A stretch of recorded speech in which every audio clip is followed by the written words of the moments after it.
ఇవన్నీ cake trace అండి. ఒకప్పుడు ఎన్ని కేక్స్ చేసేదాన్నంటే కరోనా టైంలో ముఖ్యంగా అసలు ఫుల్ ఆర్డర్స్ ఉండేవన్నమాట. కొన్ని ఓవెన్‌లో, కొన్ని స్టవ్ మీద రెగ్యులర్‌గా చాలా కేక్స్ చేసేదాన్ని. డైలీ 50, 60 చేసిన డేస్ కూడా ఉన్నాయన్నమాట. కరోనా టైంలో నేను ఎన్ని కేకులు చేశానంటే నన్ను పేపర్‌లో గూడా నా ఫోటోతో సహా వచ్చిందన్నమాట.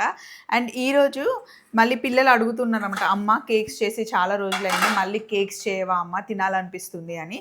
ఎలాగో సమ్మర్ వస్తుంది కదా! మీ పిల్లలకి గూడా యూజ్ అవుతుంది.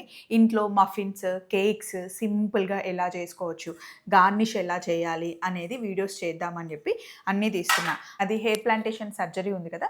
థర్డ్ కాకుండా నేను ఫోర్త్ రోజు పెట్టుకున్నాను. ఎందుకంటే ఫోర్త్ రోజు మార్నింగ్ వెంకటేశ్వర స్వామి వ్రతం చేస్తున్నాను గదా! ఇది థర్డ్ వీక్. పొద్దున్నే పూజ చేసుకొని ఇంక మధ్యాహ్నం సర్జరీకెళ్ళిపోదాము అని జెప్పి ఆ రోజు ఫిక్స్ అయ్యాను. ఆలోపు చాలా రెసిపీస్ అన్నీ చేసి పెట్టేసుకోవాలి. బ్యాకప్ పెట్టుకుంటేనే గదా! నేను 1 మంత్ రెస్ట్‌లో ఉంటాను. అప్పుడు డైలీ ఒక రెసిపీ కావాలి అని చెప్పేసి కొన్ని కేక్స్, కొన్ని స్నాక్స్, కొన్ని బిర్యానీలు, కొన్ని కర్రీస్ అట్లా చేస్తున్నాం. సో, మీకు ఏ ఫ్లేవర్ కేక్స్ కావాలో చెప్తే నేను చేసి చూపిస్తాను. ఓవెన్ లేకుండా విత్ ఓవెన్ ఎలా చేయాలి మఫిన్స్ అనేవి నేను చూపిస్తా. ఓకేనా? చలో మరి బాయ్. ఇవన్నీ మంచిగా ఇప్పుడు క్లీన్ చేయాలి. పొద్దున్నే ఫుడ్ కలర్స్ కొన్ని ఆర్డర్ పెట్టాను. And vanilla essence, piping bags అది కథ. బాయ్.